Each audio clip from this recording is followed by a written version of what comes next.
di antara petunjuk Nabi, di antara ajaran Nabi sallallahu alaihi wasallam di malam-malam dari bulan Ramadan adalah melaksanakan salat tarawih. Kemudian kenapa salat ini disebut dengan salat tarawih?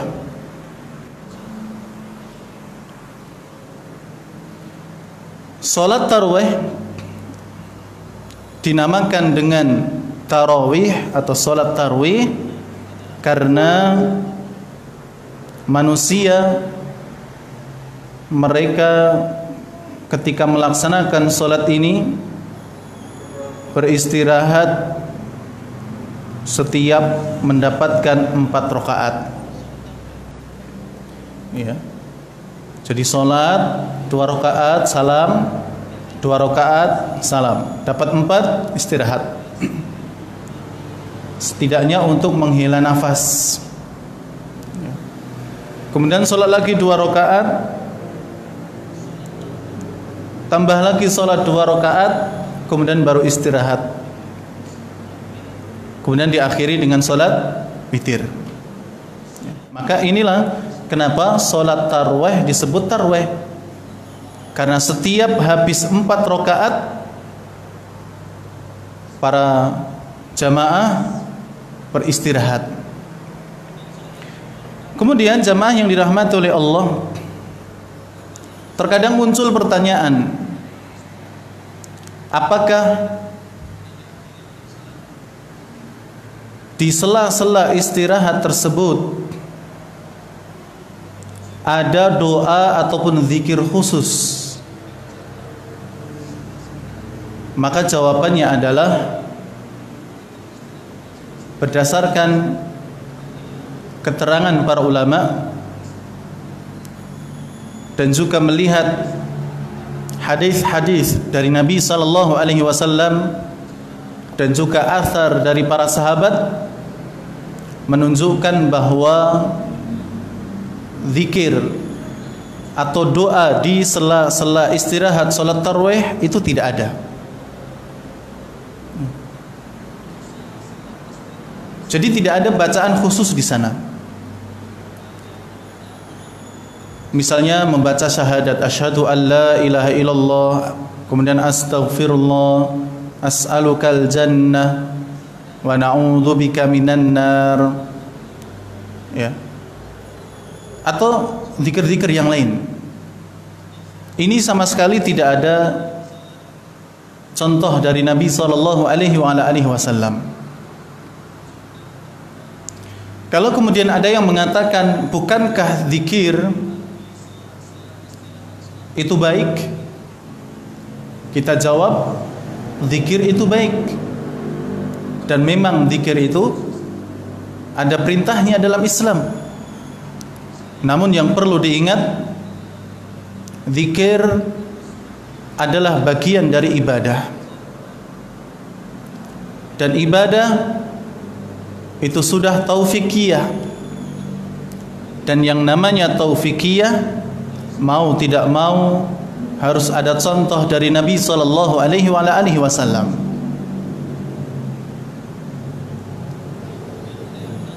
Dan sudah pernah juga kita sampaikan bahwasanya di dalam beribadah kita tidak boleh berkreasi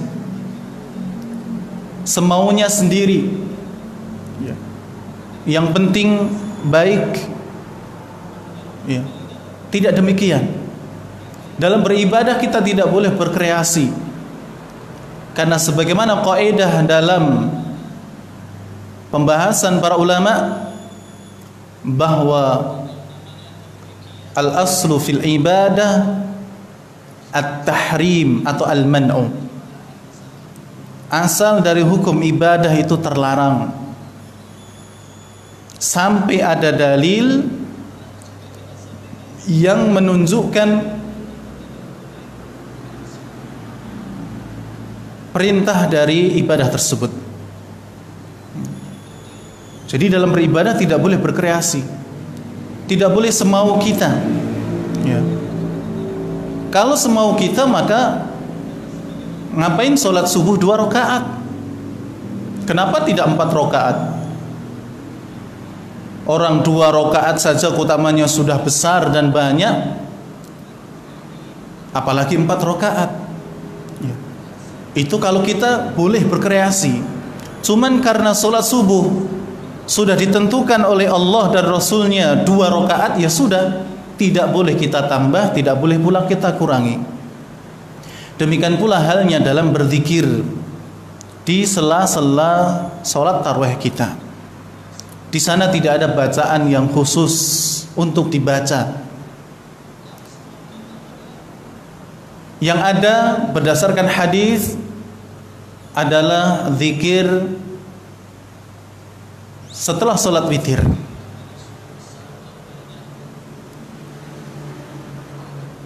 Di sana Nabi SAW mengajarkan kita setelah habis sholat witir untuk mengatakan dan mengucapkan Subhanal Malikil Quddus, Subhanal Malikil Quddus, Subhanal Malikil Quddus. Baru itu dicontoh, itu dilakukan dan itu diucapkan. Karena memang ada perintah dalam agama, ada contoh dari Nabi SAW. Kemudian jamaah yang dirahmati oleh Allah Subhanahu wa taala, lalu apa hukum salat tarawih? Beliau mengatakan salatut tarawih hiya sunnatun muakkadatun. Salat tarawih hukumnya adalah sunnah muakkadah. Sunnah tapi sangat ditekankan. Ya. Jadi hukumnya tidak sampai wajib. Hal ini berdasarkan sebuah riwayat dari Aisyah radhiyallahu taala anha yang diriwayatkan oleh Imam Bukhari dan Muslim, bahwasannya Nabi sallallahu alaihi wasallam shalla fil masjidi dzata lailah. Beliau pernah salat tarawih pada suatu malam di masjid. Wa shalla bi salatihi nasun thumma shalla minal qabilati wa kasura nas. Kemudian manusia pun mengikuti salatnya Nabi sallallahu alaihi wasallam. Kemudian semakin hari semakin banyak orang yang datang ke masjid untuk ikut salat bersama Nabi sallallahu alaihi wasallam. Thumma istama'u min al-lailati tsalitsati aw ar-rabi'ah. Kata Aisyah, kemudian manusia berkumpul pada malam ke-3 atau ke-4 Ramadan. Falam yakhruj ilaihim, akan tetapi Nabi sallallahu alaihi wasallam tidak keluar kepada mereka. Rasulullah tidak datang ke masjid. Falamma asbaha, ketika waktu subuh, qala, Nabi sallallahu alaihi wasallam mengatakan, qad ra'aitul ladzi sana'tum. Sungguh aku telah melihat apa yang tadi malam kalian lakukan. Falam yamna'ni minal khuruji ilaikum, dan tidak ada satupun hal yang menghalangi aku untuk keluar kepada kalian, illa anni khasitu an tufradu alaikum, kecuali aku takut, aku khawatir kalau salat tarawih ini diwajibkan atas kalian. Jadi jamaah yang dirahmati oleh Allah Subhanahu wa taala, Nabi sallallahu alaihi wasallam di malam ketiga dan keempat, beliau tidak keluar ke masjid untuk mengimami salat tarawih bersama manusia ketika itu. Padahal malam itu sudah banyak sekali yang berkumpul, lebih banyak dibandingkan dengan malam-malam sebelumnya. Namun beliau pada pagi harinya memberikan alasan kenapa beliau tidak keluar mengimami para sahabat. Hal itu karena beliau khawatir salat tarawih ini diwajibkan bagi para sahabat dan juga bagi kita selanjutnya. Di sini sudah menunjukkan bahwa solat ini hukumnya tidak sampai wajib, tapi sunnah muakkadah, sunnah yang ditekankan. Nah, jamaah yang dirahmati oleh Allah Subhanahu wa taala, kata penulis, wa fi'luha jama'atan fil masjid afdal, dan melaksanakan salat tarawih di masjid dengan cara berjamaah itu lebih afdal, lebih utama. Kemudian jamaah yang dirahmati oleh Allah Subhanahu wa taala,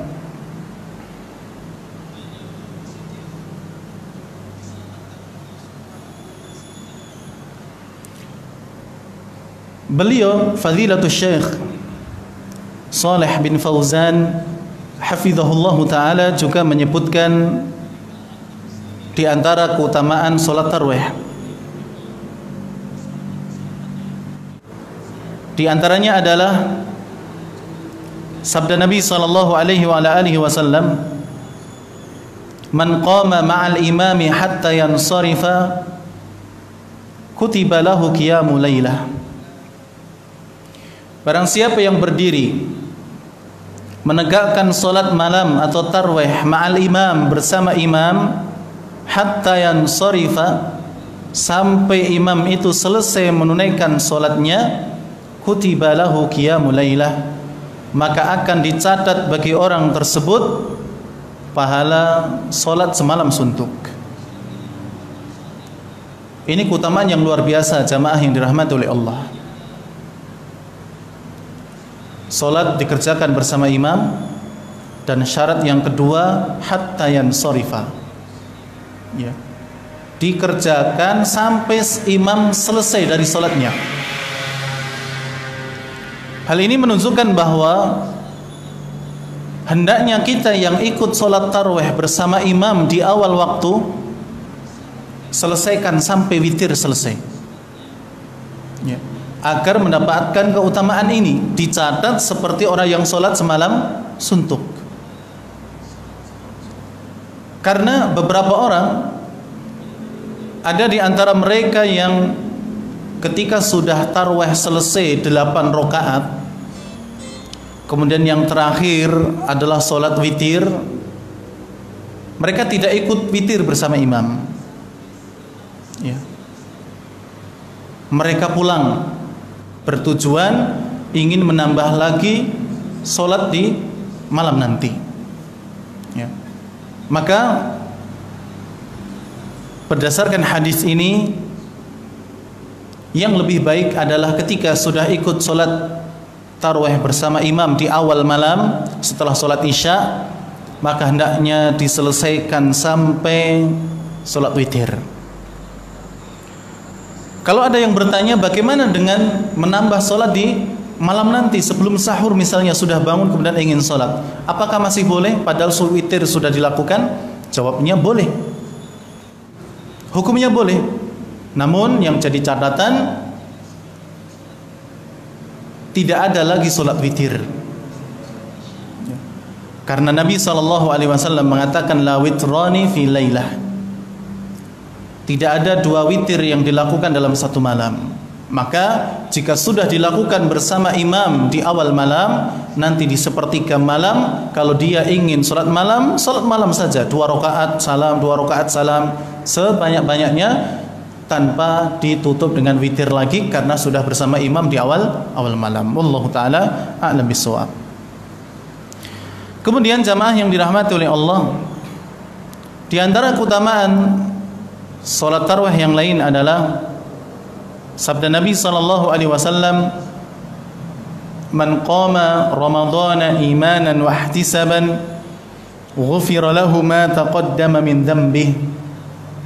Barang siapa yang menegakkan malam di bulan Ramadan dengan penuh keimanan dan juga mengharap pahala dari Allah Subhanahu wa taala, ghufira lahu ma taqaddama min dhanbihi, dosanya yang telah berlalu diampuni oleh Allah Subhanahu wa taala.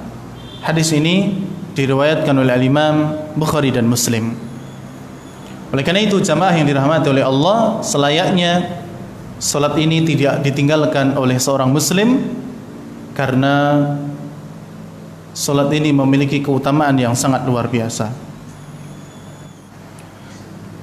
Kemudian jamaah yang dirahmati oleh Allah, lalu berapa jumlah rakaat salat tarawih?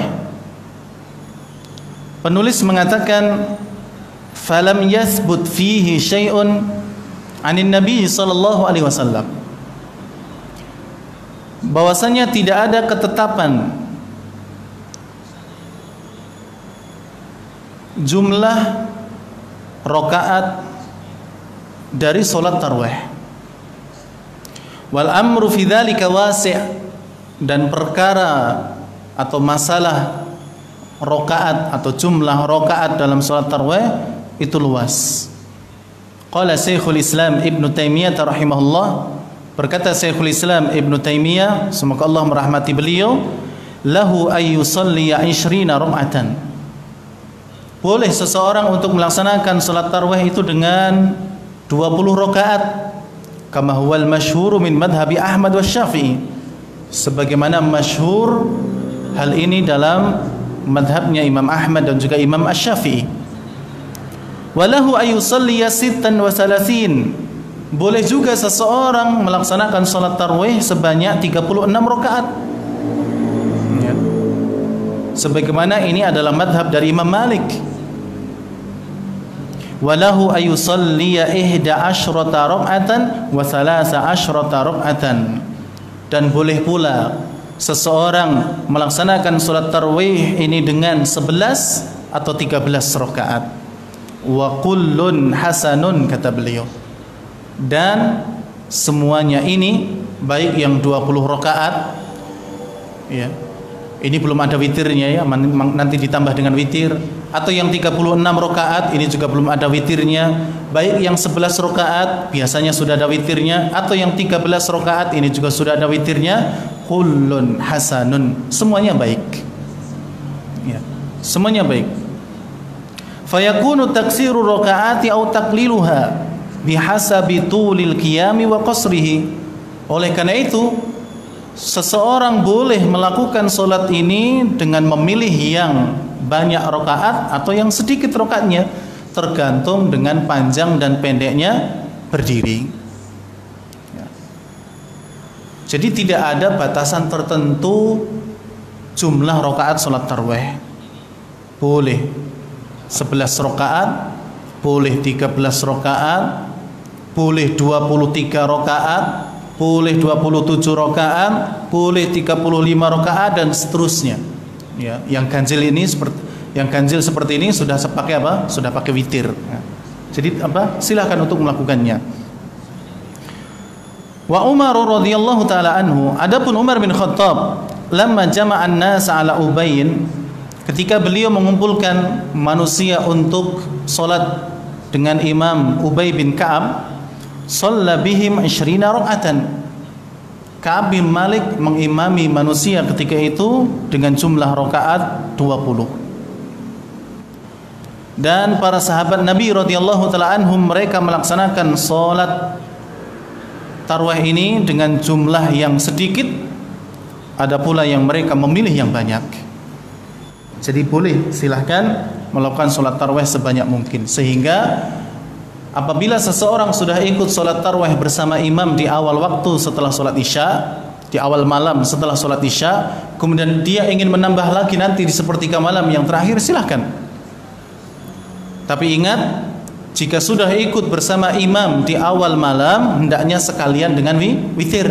Kemudian nanti kalau nambah, tanpa witir lagi, terus ditambah saja 2 rakaat salam, 2 rakaat salam, 2 rakaat salam, sampai sekuatnya.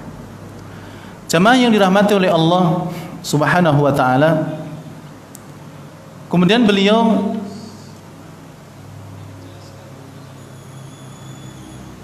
juga memberikan peringatan di akhir pembahasan pelajaran yang ke-19 ini. Wa ba'du a'immatil masajid, dan sebagian imam-imam masjid, la yusalluna at-tarawiha 'ala al-wajhil masyru'. Mereka tidak melaksanakan salat tarawih sesuai dengan syariat Islam, sesuai dengan yang diajarkan. Li'annahum yusri'una fil qira'ati sur'atan, karena mereka mempercepat bacaan Al-Quran mereka dalam salat tarawih. Takhillu bi ada'il Qur'ani 'alal wajhi sahih, yang mensiderai membaca Al-Quran dengan cara yang benar. Jadi bacanya cepat sekali, sehingga hal ini menjadikan bacaannya seakan-akan tidak ada hukum tajwidnya di sana. Mereka juga tidak memberikan hak-haknya huruf, apakah itu dibaca iqlam atau dibaca idhar. Sifat-sifatnya juga tidak kelihatan, dan ini terjadi. Salatnya apa? Bacaannya sangat cepat sekali. Wala yatma'innuna fil qiyami warku'i wasujud. Bahkan yang lebih parah adalah mereka ketika mengimami salat tarawih tidak melaksanakan tumakninah di dalam berdiri, ketika ruku' dan juga ketika sujud. Jadi salatnya sangat cepat sekali, bacanya cepat, tiba-tiba sudah waladhdallin amin, kemudian langsung salat yang cepat. Maka jamaah yang dirahmati oleh Allah Subhanahu wa taala, wat tumakninatu ruknun min arkanis shalah. Ketahuilah tumakninah itu rukun dari rukun-rukun salat. Apabila ini tidak dilakukan, maka salatnya tidak sah, harus diulang. Oleh karena itu salat sebagaimana yang pernah viral ya di Ramadan tahun lalu atau mungkin tahun-tahun sebelumnya ya, video yang memperlihatkan salat dengan salat yang sangat cepat sekali ya. Ini salat apa? Suatu hari jamaah yang dirahmati oleh Allah, Nabi SAW melihat seseorang dengan solat yang tidak memakai tumakninah, solatnya cepat. Ketika sudah salam, Nabi SAW memanggilnya, kemudian mengatakan, "Sholli fa innaka lam tusalli." Solatlah kamu, sesungguhnya kamu belum solat. Kemudian orang ini solat lagi dengan cara yang sama. Selesai salam dipanggil lagi sama Rasulullah, "Sholli fa innaka lam tusalli." Salatlah kamu wahai fulan, kamu ini belum salat. Kemudian salat lagi orang itu dengan cara yang sama. Lalu kemudian dipanggil lagi sama Rasulullah, kemudian mengatakan, "Sholli fa innaka lam tusalli." Salatlah kamu wahai fulan, kamu ini belum salat. Lalu orang tersebut mengatakan, "Ya Rasulullah, ajari bagaimana aku salat. Saya cuma bisa solat seperti ini, maka ajarilah aku." Maka kemudian diajari Nabi SAW bagaimana berdiri dengan tumakninah, kemudian ketika ruku juga dengan tumakninah, tidak terlalu cepat, kemudian bangun dari ruku i'tidal, kemudian sujud, dalam keadaan sujud juga tumakninah, jadi tidak cepat ya. Nah ini harus diperhatikan bagi mereka yang solat. Jangan kemudian mereka menjadikan solat ini seperti main-mainan. Oke, mereka rakaatnya banyak, mungkin 23, mungkin 25 atau lebih daripada itu. Tapi kalau solatnya cepat seperti ini, maka ini tidak dibenarkan. Maka hendaknya tumakninah ya, hendaknya melaksanakan solat ini dengan tumakninah. Ini diantara ya pesan beliau di bagian yang terakhir ya, mengingatkan bagi kaum muslimin supaya mereka melaksanakan solat dengan sebaik-baiknya.